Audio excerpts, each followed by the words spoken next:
I stepped into the kitchen, my muscles still aching from a long day of personal training sessions.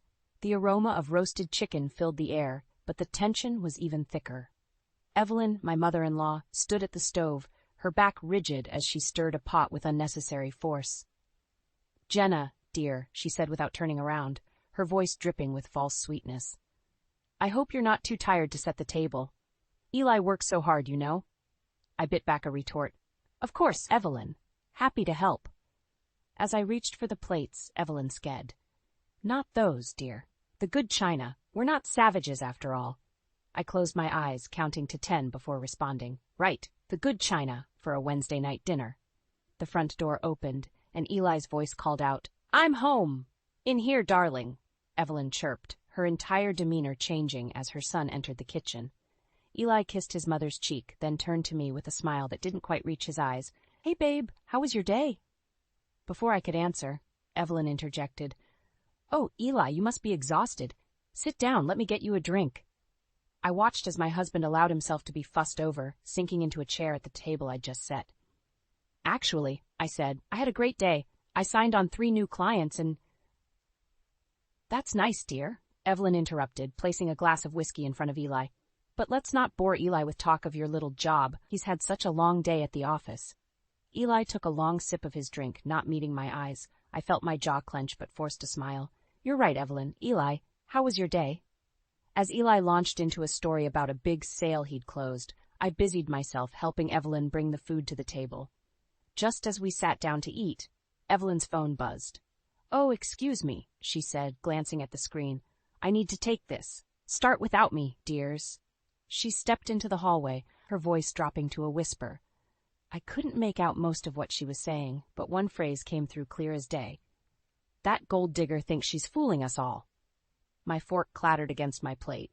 Eli looked up, concern flashing across his face. "You okay, Jenna?" I nodded, not trusting myself to speak. Evelyn returned moments later, all smiles. "So sorry about that. Now, where were we?" The rest of the dinner passed in a blur. I pushed food around my plate, my appetite gone. As soon as it was polite, I excused myself to do the dishes. Standing at the sink, I could hear Evelyn and Eli talking in low voices in the living room. I strained to make out their words, but all I caught was Evelyn saying, "Need to protect our family's assets." My hands shook as I scrubbed a plate with unnecessary force. How had we gotten here? When Eli and I had decided to move in with Evelyn after his father's death, it had seemed like the right thing to do. She was lonely, and we could save money for our own place. But in the 3 months since, it felt like my entire world had shrunk to this suffocating house and Evelyn's constant criticism.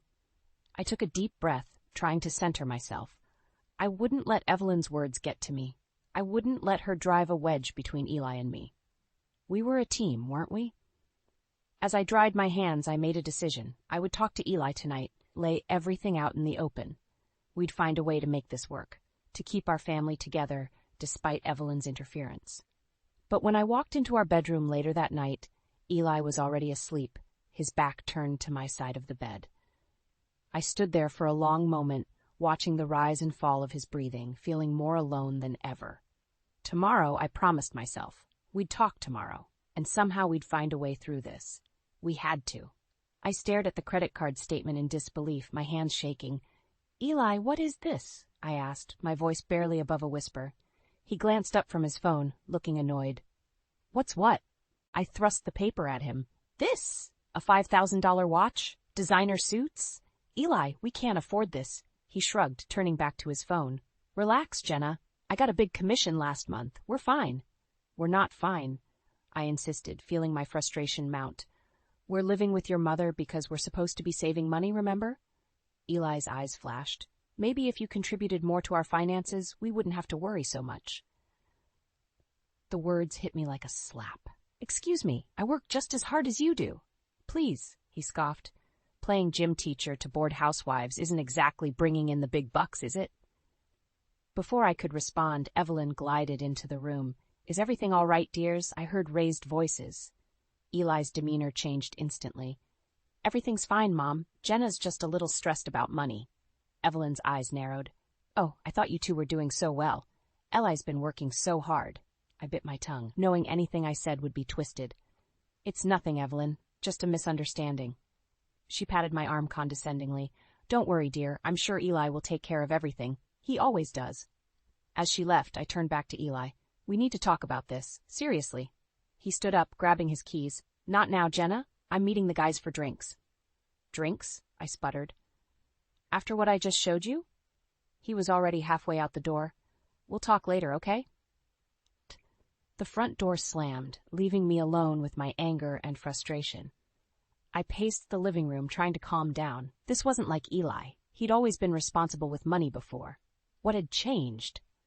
My eyes fell on a framed photo of Eli and his parents. Evelyn's smug smile seemed to mock me. Of course.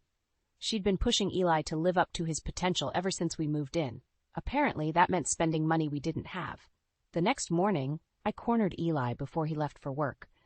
We need to talk about last night. He sighed, checking his watch. Can't this wait? I'm running late. No, it can't, I said firmly. Eli, we're in serious trouble here. These credit card bills, the constant spending, it has to stop. He ran a hand through his hair. What do you want me to say, Jenna? I'm providing for us. Isn't that what you wanted? I want us to be partners, I said, fighting to keep my voice steady. To make decisions together. This isn't you, Eli. What's really going on? For a moment I saw a flicker of the man I married in his eyes. Then Evelyn's voice called from the kitchen. Eli! Darling! Don't forget your lunch. Just like that, the moment was gone. Eli's face hardened. I have to go. We'll talk about this later. But we didn't. Days passed, and Eli avoided any serious conversation. The credit card bills kept coming, each one worse than the last. I felt like I was drowning, watching helplessly as our future slipped away. Finally, I couldn't take it anymore. I confronted Eli one night after dinner, while Evelyn was out at her book club. This has to stop, I said, laying out all the bills on the coffee table. We're drowning in debt, Eli. And for what? To impress your mother? His face flushed with anger. Don't bring my mother into this. She has nothing to do with it. She has everything to do with it, I shouted, my composure finally breaking. Ever since we moved in, you've been different, reckless, irresponsible. This isn't you, Eli. What happened to our plans, our future? For a long moment, he was silent. Then, in a voice I barely recognized, he said, Maybe our plans have changed. Maybe this is who I really am, Jenna. Did you ever think of that? I stared at him, feeling as if I was looking at a stranger. If that's true, I said quietly, then I don't know who you are anymore. As I turned to leave the room, I heard him mutter, Maybe you never did.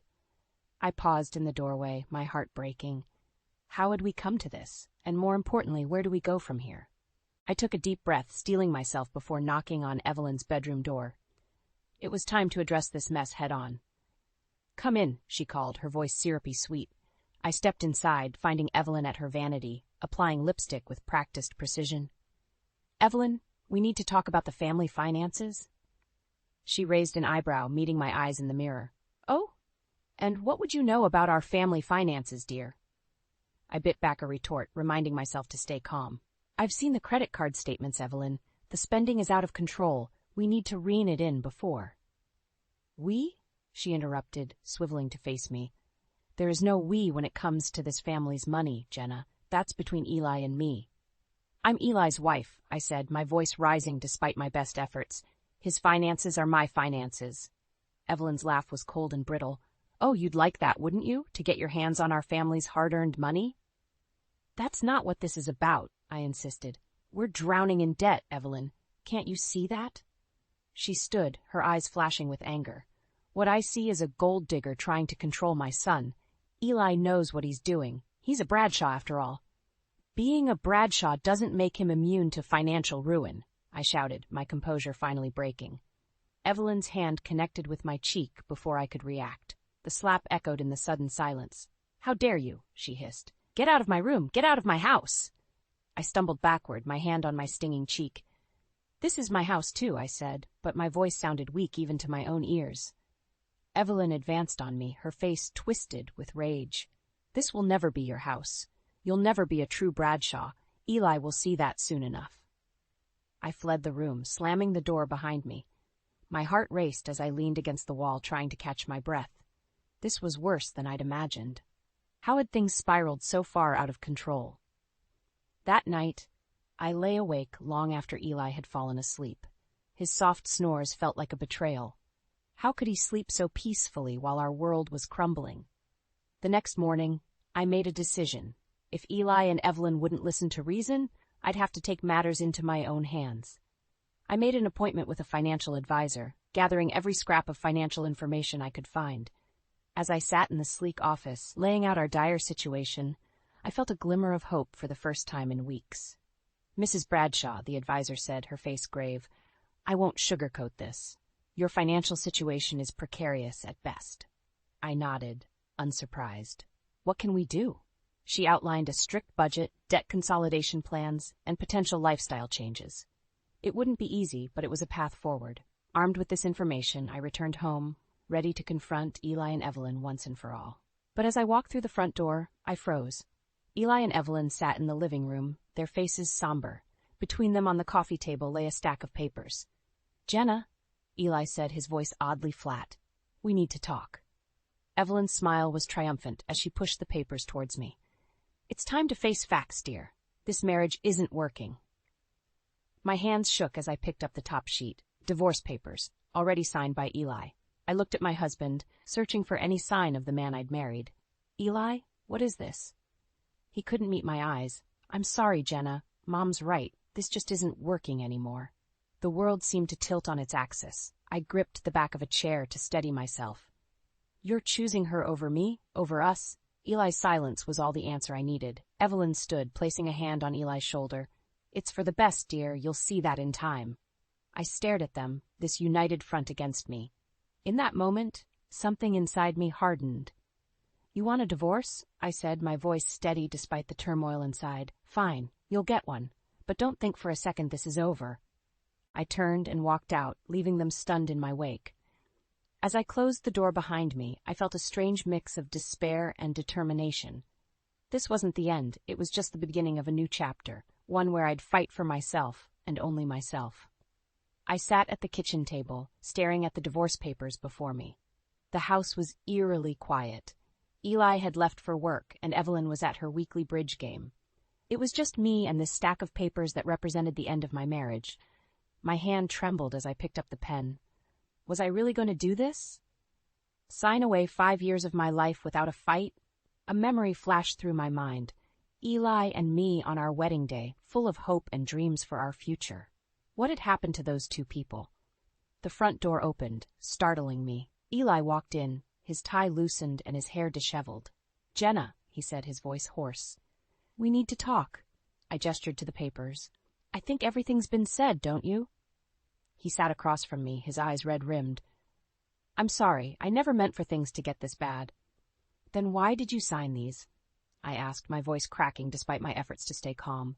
Eli ran a hand through his hair. "Mom, she convinced me it was for the best. Said you were only after our money, that you'd leave me once you got what you wanted." I felt like I'd been punched in the gut. "And you believed her, after everything we've been through together?"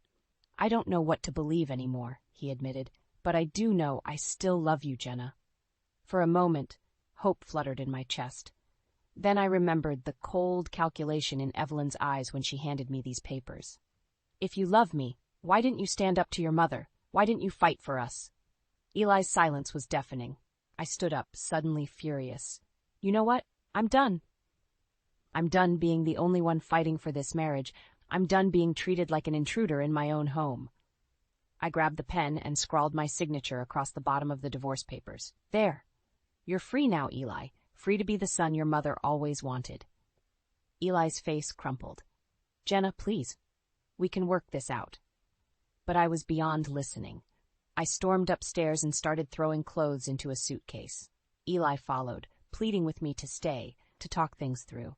His words washed over me, meaningless after months of neglect and betrayal. As I zipped up my suitcase, Evelyn's voice rang out from downstairs. "Eli? Darling, are you home early?" Eli's face paled. "Mom, wait." But Evelyn was already in the doorway, taking in the scene before her. Her eyes narrowed as they landed on my suitcase. "What's going on here?" I shouldered past her, dragging my suitcase behind me. "Congratulations, Evelyn. You got what you wanted.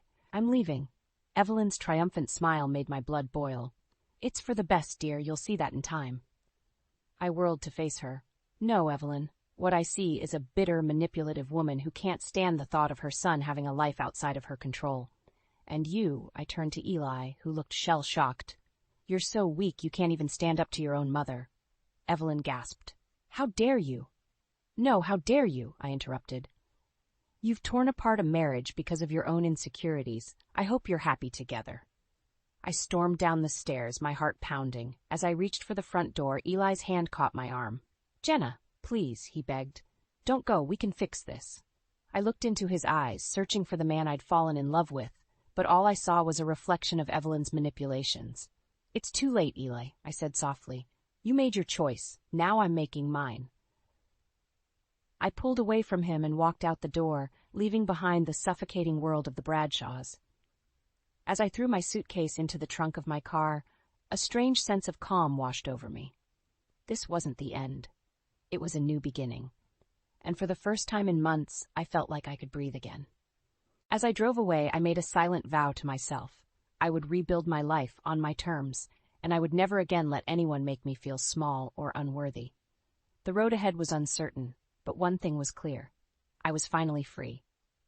6 months after walking out of Eli and Evelyn's lives, I stood in front of the mirror, barely recognizing the woman staring back at me. Gone was the timid, self-doubting Jenna who had let herself be pushed around. In her place stood a confident, successful business owner. My personal training business had taken off, and I'd just signed the lease on my own studio space. Life was good, or at least it was getting there. The sharp trill of my phone cut through my thoughts. Unknown number. I almost ignored it, but something made me answer.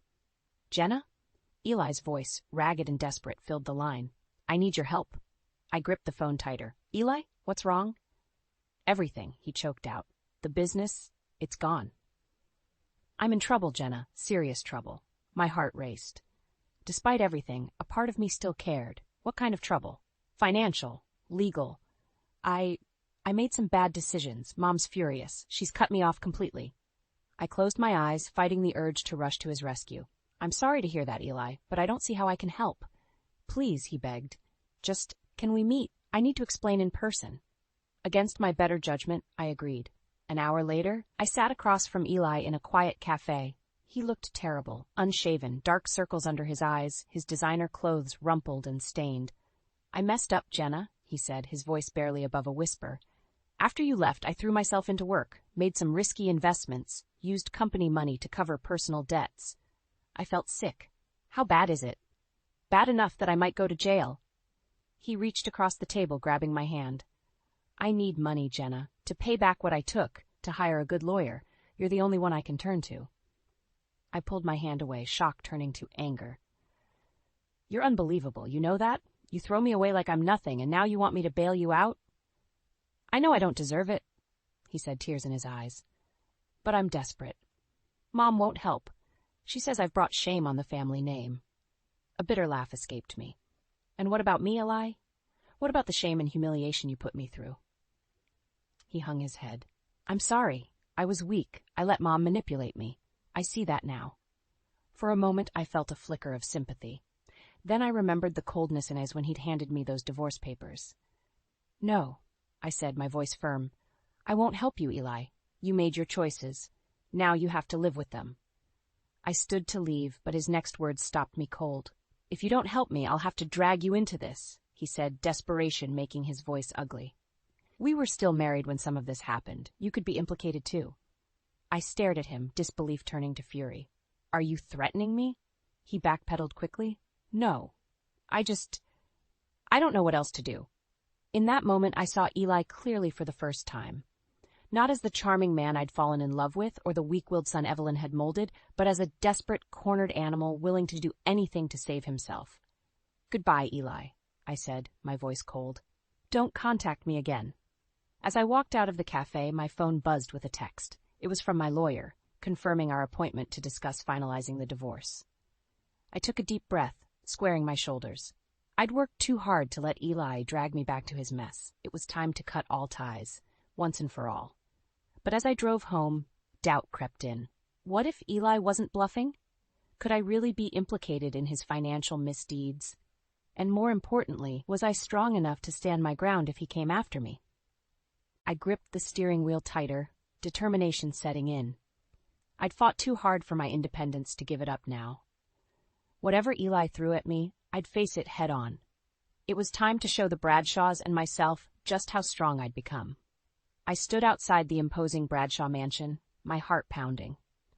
It had been months since I'd last seen this place, but today I wasn't here as the meek daughter-in-law. I was here to demand what was rightfully mine.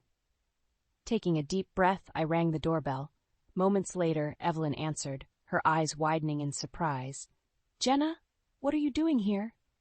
I pushed past her into the foyer. "Where's Eli? We need to talk." Evelyn's face hardened. "Eli's not here, and you're not welcome." "Save it, Evelyn," I interrupted. "I know about the debts. I know about everything." Her composure slipped for a moment before she regained control. "I don't know what you're talking about." "Don't play dumb," I snapped. "Eli's been using my name on loan applications. Did you know that? Or did you conveniently overlook it when you were pushing him to spend beyond his means?" Evelyn's face paled. "That's ridiculous. Eli would never." "But he did," I said, pulling out a stack of papers from my bag. "And now I'm on the hook for hundreds of thousands of dollars in debt that you two racked up." Just then, Eli stumbled into the room looking disheveled and hungover. "Jenna, what's going on?" I turned to face him, my anger reaching a boiling point. "What's going on is that you've royally screwed us both, Eli. Did you think I wouldn't find out about the loans? The credit cards?" Eli's face crumpled. I was going to tell you. I just needed more time." "Time for what?" I demanded. "To dig us into an even deeper hole?" Evelyn stepped between us. "Now let's all calm down. I'm sure we can work this out like adults." I laughed bitterly. "Oh, now you want to be reasonable? Where was this attitude when you were poisoning Eli against me? When you were pushing him to spend money we didn't have?" "I was only trying to protect our family," Evelyn said, her voice trembling. "Protect?" I spat. "You've destroyed it. And now you're both going to make this right." I laid out my demands. Eli would take full responsibility for the debts, clearing my name from all financial obligations. In return, I wouldn't press charges for fraud. Eli nodded meekly, but Evelyn bristled. "You can't do this. We'll fight you every step of the way." "Go ahead," I challenged. "I have nothing left to lose. But your precious family name will be dragged through the mud. Is that what you want, Evelyn?" For the first time, I saw fear in her eyes. She turned to Eli. "Don't listen to her. We can find another way." But Eli shook his head. "No, Mom. Jenna's right. I messed up, big time. It's time I faced the consequences." Evelyn's face contorted with rage. "After everything I've done for you? You ungrateful." "Enough," I shouted, silencing them both. "Here's what's going to happen. Eli, you're going to sign these papers taking full responsibility for the debts. Evelyn, you're going to use your connections to help clear my name. And then I never want to hear from either of you again. Are we clear?" The silence that followed was deafening. Eli nodded slowly, reaching for the pen. But as he was about to sign, Evelyn made a last, desperate move. "Wait," she cried. What if we offered you money to make this all go away?"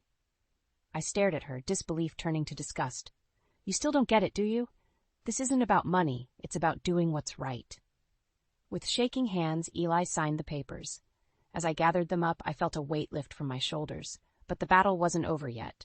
I turned to leave, but Evelyn's voice stopped me. "This isn't over, Jenna. You'll regret this." I met her gaze, unflinching. "No, Evelyn. The only thing I regret is not standing up to you sooner." As I walked out of the Bradshaw mansion for the last time, I knew the hardest part was yet to come. The papers were signed, but would Eli and Evelyn follow through? Or was this just the beginning of an even bigger fight? I squared my shoulders, ready to face whatever came next. I'd found my strength, and I wasn't about to let anyone take it away from me again. I stood behind the counter of my newly opened fitness studio, surveying the bustling space with a sense of pride. Months of hard work had paid off, and my business was thriving. As I watched a group of women laughing during their cool-down stretches, I felt a warmth in my chest. This was what success felt like. The bell above the door chimed, and I froze. Evelyn Bradshaw stood in the entrance, looking as polished and imperious as ever. "Jenna, dear," she said, her voice syrupy sweet. What a lovely little gym you have here. I steeled myself, forcing a neutral expression. Evelyn, what are you doing here? She glided towards me, her eyes scanning the room. Can't a mother-in-law visit? We have so much to discuss. Ex-mother-in-law, I corrected. And we have nothing to discuss. The divorce is final. Evelyn's smile tightened. About that, I think we may have been hasty in our judgments. I raised an eyebrow. We? Eli misses you terribly, she continued, ignoring my interruption. And I've come to see that perhaps I was mistaken about you. I couldn't believe what I was hearing. Mistaken? You tried to destroy me, Evelyn. You and Eli both. She waved a hand dismissively. Water under the bridge, dear. The important thing is we want you back in the family. I laughed, the sound harsh even to my own ears. You can't be serious. I'm always serious when it comes to family, Evelyn said, her eyes glinting. And let's be honest, Jenna, you've done well for yourself, but wouldn't you rather have the Bradshaw name and fortune behind you again? The realization hit me like a ton of bricks. This isn't about reconciliation. This is about money. Evelyn's mask slipped for a moment, revealing a flash of desperation. The family business is struggling. Eli's missteps have cost us dearly, but with your success, your connections in the fitness world. You want to use me to save your family's reputation, I said, disgust rising in my throat. Think of it as a mutually beneficial arrangement, Evelyn pressed. You'd have everything you ever wanted, the wealth, the status, the family. For a split second I faltered. The idea of never having to worry about money again was tempting. But then I remembered the endless nights of tears, the constant belittling, the betrayal. No, I said, my voice firm. I don't want any of that. Not anymore. Evelyn's face hardened. Don't be a fool, Jenna. You'll never have an opportunity like this again. Good, I shot back, because I don't need your money or your name. I've built something for myself, something real, and I won't let you take that away from me.